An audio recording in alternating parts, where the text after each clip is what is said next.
स्वागत है आपका हमारे YouTube चैनल हनी वॉइस में। चलते हैं एक नई कहानी पर। देवर हर रात नौकरानी की मसाज करता। नौकरानी कमरे से निकलती तो लंबी अंगड़ाइयाँ लेती और काम पर लग जाती। मैं सोच सोच कर हैरान होती। एक दिन सोचा मैं भी देवर से मसाज करवा कर देखती हूँ देवर कैसे मसाज करता है। नौकरानी के कपड़े पहने और देवर के कमरे में जाकर सफाई करने लगी। मेरे तो होश उड़ गए। उस रात देवर ने मैं बीमार थी इसलिए पति कहने लगे तुम्हारे लिए कोई नौकरानी रख लेते हैं जो घर के कामकाज के साथ साथ तुम्हारी सेवा भी कर सके। मैं ससुराल में अकेली रहती थी। सास ससुर जिंदा नहीं थे। सिर्फ एक देवर था जो कॉलेज चला जाता था, जबकि मेरे पति अपने ऑफिस चले जाते थे। ऐसे में घर में मेरे सिवा कोई नहीं होता था। इसलिए मैंने अपने पति की बात मान ली और उनसे कहा कि आप ही कोई नौकरानी तलाश करके ले आए।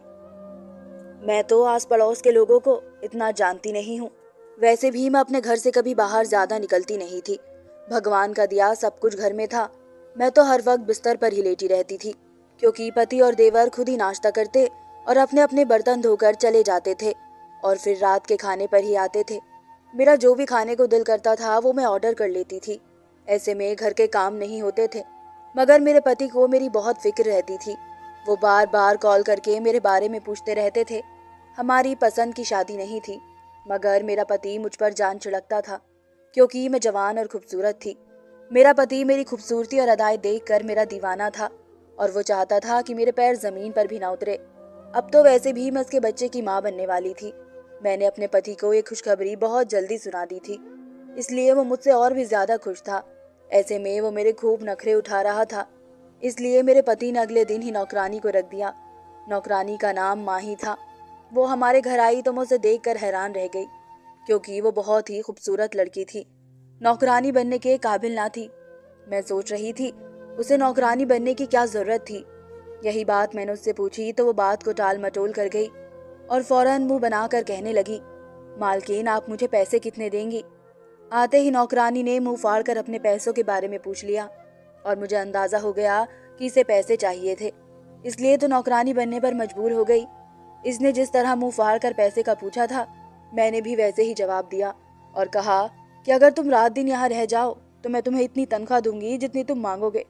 दरअसल मैं चाहती थी कि वो रात दिन मेरे साथ रहे, दिन के काम कर ले और रात को मेरी टांगे दबा दे। ये सुनकर उसने जोरदार अंगड़ाई ली और उसका दुपट्टा नीचे सरक गया। मैं इसका जिस्म देखकर भी हैरान रह गई। वो तो मुझसे भी ज्यादा खूबसूरत थी और मेरी तरह नखरीली भी थी। तभी तो कहने लगी, ठीक है मालकिन आपके पास रात दिन रह लूंगी। ये सुनकर मैं खुश हो गई। आजकल के लोगों के बड़े नखरे होते हैं। वो रात को काम करने पर तैयार ही नहीं होते थे, लेकिन इसने पैसे बताए तो मैं चौंक गई। उसने अपनी औकात से ज्यादा पैसे मांग लिए थे। मैं इनकार करने लगी थी, क्योंकि इतने पैसे शायद मेरा पति देने पर तैयार ना होता। लेकिन फिर मैंने ये सोच कर रख लिया कि रात को जब मेरा पति अच्छे मूड में होगा मैं इससे ये बात मनवा लूंगी। मुझे यकीन था कि वो मेरी बात मान लेंगे, क्योंकि मुझ में उनकी जान बसती थी। इसलिए मैंने नौकरानी से कहा, ठीक है इतने पैसे दे दूंगी, मगर तुम्हें काम तो सारे आते हैं ना। मेरी बात सुनकर उसने सर से दुपट्टा हटाया और सर खुजाने लगी। मैंने उसके बालों की तरफ देखा। उसकी चोटी इतनी लंबी थी कि मेरे होश उड़ गए। इसके बालों से इतनी अच्छी खुशबू आ रही थी कि मैं मदहोश होने लगी। मैं घर के सारे काम करना जानती हूँ और खाना तो ऐसा बनाती हूँ कि आप उंगलियां चाटती रह जाएंगी। ये सुनकर मैंने अपने दिल में कहा, कमबख्त इतनी खूबसूरत भी है और काम भी सारा आता है। खैर वो तो बाद में पता चलेगा। इसलिए मैंने इसे फौरन रख लिया और जल्दी से 3-4 काम बता दिए और मैं अपने कमरे में आराम से लेटकर नाटक देखने लगी। ये नाटक मेरा फेवरेट था, इसलिए मैं इसमें इतनी मग्न हो गई कि पता ही नहीं चला और शाम हो गई। मैंने टाइम देखा तो याद आया कि मेरे पति ऑफिस से आने वाले होंगे। मैं फौरन वॉशरूम गई, नहाई और तैयार हो गई। मैंने नया सूट पहना, बाल बनाए और बाहर आ गई। अभी मेरे पति नहीं आए थे, मगर देवर घर आ चुका था। मैं किचन में गई तो हक्का बक्का रह गई। नौकरानी मुझसे भी ज्यादा खूबसूरत लग रही थी और पकौड़े बना रही थी। मेरा देवर चाय पी रहा था। मैंने देवर से कहा, ये हमारी नई नौकरानी है, आज हमारे साथ दिन रात रहेगी। मेरे देवर ने सर हिलाया और पकौड़े खाने लगा। शायद उसे नौकरानी से ज्यादा पकौड़ों में दिलचस्पी थी। मैंने देखा कि नौकरानी किचन में मालकिन की तरह भाग भाग कर काम कर रही थी। ये मुझसे बर्दाश्त नहीं हुआ तो मैंने उसे घूर कर कहा, चाय के साथ पकौड़े बनाने को किसने कहा था? ये सुनकर नौकरानी ने मेरी तरफ चेहरा किया और कहने लगी, मेरा अपना दिल चाह रहा था कि शाम की चाय के साथ कुछ चटपटा हो जाए, इसलिए मैंने बना लिए। अगर आपको नहीं पसंद है तो अपनी पसंद बता दीजिए, मैं आपको वही बना दूंगी। मैं अभी कुछ कहने वाली थी कि पीछे से मेरे पति आ गए और मेरे कंधे पर बाजू रखकर कहने लगे, मेरी प्यारी बीवी को पकौड़े से प्यार है। यह सुनकर मैंने उसे घूरा, आज तुम किचन में कैसे आ गए? यह सुनकर मेरे पति कहने लगे, मैं तुम्हें ढूंढते हुए किचन में आया था, मगर किचन से इतनी अच्छी खुशबू आ रही थी कि मैं सीधा यहाँ चला आया। ये कहकर मेरे पति ने एक पकौड़ा अपने मुंह में डाल दिया और उसे खाने लगे। मैंने उसे फौरन रोक दिया, अरे तुमने हाथ तो धोए नहीं। ये सुनकर उसे भी एहसास हुआ और हम दोनों किचन से बाहर चले गए। रात हुई तो मैंने अपने पति से कहा कि आज बाहर खाना खाते हैं। यह सुनकर वो कहने लगे, यार आज तो नई नौकरानी रखी है, इसके हाथ का कुछ अच्छा खाने दो, कल बाहर खाना खा लेंगे। यह सुनकर मेरा मूड खराब हो गया और मैं उससे नाराज हो गई। मैंने कहा, लगता है नई नौकरानी आपको कुछ ज्यादा ही पसंद आ गई है। यह सुनकर मेरे पति ने अपने कानों को हाथ लगाया और मुझसे माफी मांगते हुए कहने लगे, यार मैं तो ऐसे ही बात कर रहा था, वो बेचारी खाना बना चुकी होगी, वो भी बेकार जाएगा। पति ने सफाई दी तो मैंने आगे बढ़कर इसका कान पकड़ लिया और उससे कहा, अच्छा वो आते ही बेचारी हो गई, इसका इतना ख्याल है, और मैं जो तुम्हारे बच्चे की माँ बनने वाली हूँ इसकी कोई फिक्र नहीं है। मैं नाराज होकर उनसे दूर जा बैठी। मेरे पति की तो जान पर बनाई थी।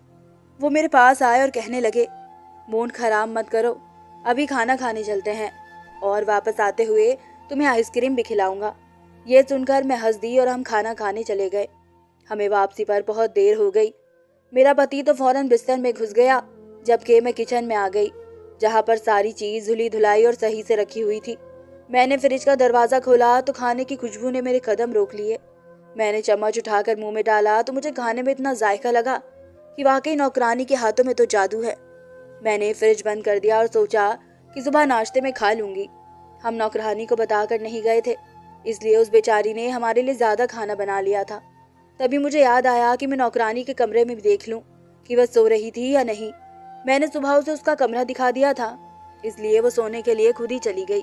मैं किचन से निकली और नौकरानी के कमरे के दरवाजे पर हाथ रखा। मैं देखना चाहती थी कि वो जाग रही है या सो रही है, मगर दरवाजा अंदर से बंद था, इसलिए मैं अपने कमरे में आई और सो गई। सुबह मेरी आंख देर से खुली, मेरा जिस्म बहुत सुस्त हो रहा था, इसलिए मैं नहाए बगैर बाहर निकल आई। नौकरानी किचन में थी। मैंने उससे पूछा, मेरे पति ने नाश्ता कर लिया? ये सुनकर उसने जवाब दिया, जी हाँ, आमलेट, पराठा और चाय पी ली थी। रोज मेरे पति यही नाश्ता करते थे, इसलिए मैंने ये बात नौकरानी को बता दी थी। तभी मुझे देवर का ख्याल आया तो वो कहने लगी, हाँ उसने सिर्फ चाय पी थी। मेरा देवर नाश्ते में सिर्फ चाय पीता था और फिर कॉलेज चला जाता था। ये सब पूछकर मैं नौकरानी की तरफ देखने लगी। आज भी वो बहुत ज्यादा तैयार थी। उसने आज अपने बालों को खोल रखा था और लाल कपड़े भी पहने हुए थे। उसने मुझसे नाश्ते को पूछा तो मुझे रात वाली सब्जी याद आ गई। मैंने उससे कहा कि मुझे फ्रिज में रखी सब्जी गर्म करके चाय के साथ दे दो। ये सुनकर वो कहने लगी, मुझे नहीं पता था कि आप दोनों बाहर खाना खाएंगे, इसलिए मैंने ज्यादा सब्जी बना ली। ये सुनकर मैंने उससे कहा कि हमारे घर में सब्जी वैसे भी ज्यादा बनती है, हम सुबह नाश्ता भी उसी के साथ कर लेते हैं। यह सुनकर उसने मुझे सब्जी गर्म करके दी और कहने लगी, मैं आपका कमरा साफ कर देती हूँ। इसी वक्त मुझे याद आया मैं उससे पूछूं कि मैं तुम्हारे कमरे में गई थी, तुम नहीं थी, तुम्हें तुम्हारा कमरा अच्छा लगा था, बिस्तर अच्छा था ना? मेरे पूछने पर वो कहने लगी, हाँ अच्छा था, लेकिन कमरे का वॉशरूम इतना अच्छा नहीं है। मुझे गर्म और ठंडा दोनों पानी से नहाना पसंद है, क्योंकि मैं गर्म पानी से नहाती हूँ और ठंडे पानी से अपना सिर धोती हूँ। ये कहकर वो किचन से निकल गई और मैं इसकी इस बात पर हंसने लगी। नखरे तो ऐसे दिखा रही हो जैसे इस घर की नौकरानी नहीं बल्कि महारानी हो। मैं सब्जी खाते हुए देर तक हंसती रही। इस दिन मैं थकी हुई थी, इसलिए मैंने दोपहर के वक्त नौकरानी को अपने कमरे में बुलाया और उससे कहा कि मैं रात को बाहर गई थी, इसलिए मेरा जिस्म दर्द कर रहा है, तो मेरा मसाज कर दो। ये सुनकर वो मेरे पास बेड पर बैठ गई और मसाज करते हुए कहने लगी, आप अपने पति से मसाज करवाया करें। ये सुनकर मैं शर्मा गई और उसे कहा, तुम हो तो कुंवारी, मगर तुमने बड़ी बेशर्मी वाली बात कह दी है। ये सुनकर वो हंस दी और कहने लगी, मालकिन मैं घाट घाट का पानी पिए हुई हूँ। इससे पहले कई घरों में काम किया है मैंने, कई मालकिन बदली है और उनके सारे राज यहाँ मेरे सीने में दफन है। यह सुनकर मेरा मन करा उससे मैं बातें पूछूं, क्या लड़कियां अपने पति से भी मसाज करवाती हैं? ये सुनकर वो बोली, बिल्कुल। अक्सर औरतें अपने पति से पैर दबाती हैं, मसाज करवाती हैं, बल्कि आजकल तो अमीर मालकिन अपने नौकरों से भी मसाज करवाती हैं। ये सुनकर मुझे शर्म ही आ गई थी। ये नौकरानी थी, कई घरों में काम करती आ रही थी, इसलिए इसने ये सब होते हुए देखा होगा। इसके बाद वो देर तक मेरा मसाज करती रही। इसके बाद किचन में चली गई। रात हुई तो हम दोनों पति पत्नी लेट गए। मैंने पति की तरफ करवट ली और दर्द से कराहते हुए कहा कि आज तो मैं बहुत थक गई हूँ। ये सुनकर मेरे पति कहने लगे, चलो उठो, मैं तुम्हें डॉक्टर के पास ले चलता हूँ। ये सुनकर मैं घबरा गई। मैंने सोचा था कि आज रात उनसे मसाज करवा लूंगी, मगर मेरे पति ने मुझे डॉक्टर की बात कह दी तो अंदर ही अंदर मुझे गुस्सा आ गया। पता नहीं कौन सी औरतें होती हैं जिनके पति ये काम भी कर देते होंगे। मैंने करवट बदली, तभी मुझे याद आया कि नौकरानी से कह दूं कि वो मुझे दूध गर्म कर दे। मैं उठकर नौकरानी के कमरे तक गई। हल्की सी दस्तक दी, मगर उसने कोई जवाब नहीं दिया। ऐसे लग रहा था जैसे वो कमरे में थी ही नहीं। ये देखकर मैं हैरान रह गई। मैं किचन में जाने के बजाय अपने कमरे में आकर लेट गई। सुबह मैं जल्दी जाग गई, इसलिए अपने देवर और पति के साथ नाश्ता किया। पता नहीं इस नौकरानी में इतनी हिम्मत कहाँ से आ गई थी। सुबह सवेरे नहा धोकर इतनी तैयार हो जाती थी जैसे वो शादीशुदा हो, और पति को दिखाने के लिए इतना सजती सवरती हो। पता नहीं ये किसको दिखाने के लिए इतनी सजती थी। मैंने अपने कपड़ों की तरफ देखा। मैं नौकरानी लग रही थी और वो मालकिन लग रही थी। मैंने बुरा सा मुंह बनाया तो मेरे पति ने देख लिया और कहने लगे, तुम्हारी तबीयत ठीक नहीं है तो मैं तुम्हें डॉक्टर के पास ले जाता हूँ। ये सुनकर मैंने फौरन कहा, नहीं, आप ऑफिस जाए, मैं मीरा के साथ चली जाऊंगी। पति और देवर के जाते ही मैंने मीरा को साथ लिया और डॉक्टर के पास चली गई। इसने 2-3 दवाइयाँ लिख दी थी। डॉक्टर का तो बहाना था, मैं दरअसल बाजार से कुछ चीजें खरीदना चाहती थी, इसलिए मैंने माही से कहा कि वो मेरे साथ बाजार चले। फिर हम एक दुकान में आ गए। मैं मेकअप का सामान देखने लगी, जबकि माही कपड़ों को देखने लगी। ये देखकर मैं जल गई। देख तो ऐसे रही है जैसे अभी खरीद लेगी। मैं इसकी औकात पर हंसने लगी। मैंने दुकानदार से कहा कि वो मुझे ये चीज पैक कर दे। मैं पैसों पर दुकानदार के साथ बहस करने लगी, जबकि वो नौकरानी गायब हो गई। उसने अपने कंधे पर एक बैग रखा हुआ था, जो कि पहले खाली लग रहा था, मगर अब मैंने इस बैग की तरफ देखा तो मैं शक में पड़ गई, क्योंकि अब वो फुल भरा हुआ था। मैंने उससे ये बात नहीं कही, मगर मेरे दिल में शक बैठ गया। इसलिए घर आते आते मैंने फैसला किया कि मैं किसी बहाने से इसका बैग देखूंगी कि इसने बैग में क्या छुपाया हुआ था। घर आते ही वो अपने कमरे में चली गई ताकि इस बैग को कहीं छुपा सके। इसलिए मैं भी इसके पीछे आ गई और बहाने से कहा कि मेरी तबीयत फिर से खराब हो रही है, तुम किचन से पानी ले आओ, मैं दवाई अभी खा लेती हूँ। ये देखकर वो घबरा गई, बैग अपने बेड पर रखा और किचन की तरफ चली गई। मैंने उसके जाते ही बैग देखा तो मेरी आंखें फटी की फटी रह गई, क्योंकि सामने ही लाल रंग का लहंगा बैग के अंदर से दिख रहा था। ये लहंगा कम से कम 20,000 का था। इस मामूली सी नौकरानी के पास 20,000 कहाँ से आए, जो उसने इतना कीमती लहंगा खरीद लिया। मैं हैरान परेशान इस लहंगे को देख रही थी। नौकरानी पानी लेकर आई तो मैंने झटपट बैग को बंद कर दिया और पानी पीकर अपने कमरे में आ गई। तभी मुझे ख्याल आया और मेरा खून खौल गया, कहीं इस कमबख्त ने ये लहंगा वहां से चोरी तो नहीं कर लिया। यह सोचकर मैंने अपने कानों को हाथ लगाया और खुद से कहा कि आइंदा से मैं इसके साथ कहीं नहीं जाऊंगी। ये नौकरानी तो अपने साथ साथ मुझे भी फंसवाएगी। दिन भर मुझे इस बात पर गुस्सा आता रहा। रात हुई तो मैंने सोचा कि ये बात अपने पति को बता दूंगी, लेकिन मैंने सोचा कि अगर उन्हें ये बात बता दी तो वो कहेंगे कि इस चोर नौकरानी को फौरन घर से निकाल दो। लेकिन इतनी जल्दी मुझे कोई दूसरी नौकरानी कहाँ से मिलेगी, ये सोचकर मैंने उन्हें नहीं बताया। वैसे भी आज मेरे पति के सर में दर्द था, इसलिए उन्होंने मुझे कहा कि मेरे लिए चाय बना लो। ये सुनकर मैं किचन में जाने लगी। तभी मैंने सोचा कि नौकरानी से कह दूं कि वो चाय बना दे। इसके दरवाजे पर दस्तक दी। दरवाजा अंदर से लॉक था और इतनी दस्तक सुनकर भी उसने दरवाजा नहीं खोला था, तो मैं मजबूर होकर खुद किचन में गई और चाय बना कर ले आई। चाय बनाने के बाद मेरे पति जल्दी सो गए, लेकिन मुझे नींद नहीं आ रही थी। मैं डॉक्टर की दवाई इस्तेमाल कर रही थी, इसलिए रात को मैं बहुत परेशान हुई। बार बार उठकर वॉशरूम जाना पड़ा। आधी रात के वक्त मेरी आंख खुली तो मैंने अपनी खिड़की से किसी को बाहर सहन में देखा। मैंने ध्यान दिया तो हैरान रह गई, क्योंकि वो मेरी नौकरानी थी और वो दुल्हन के रूप में थी। उसने वही लहंगा पहना हुआ था जो उसने सुबह चुराया था।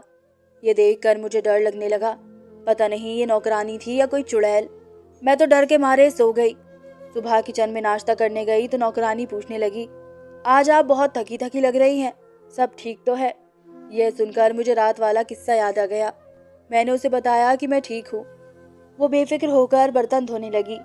तभी मैंने उससे पूछा, तुम पर कोई जिन भूत तो नहीं आते? मेरी बात सुनकर वो हंसने लगी। मैं किसी को चिपकने नहीं देती, और वैसे भी जिन भूत चुड़ैल तो मुझे देखकर ही भाग जाते हैं। यह सुनकर मैं सोचने लगी कि फिर वो कौन थी।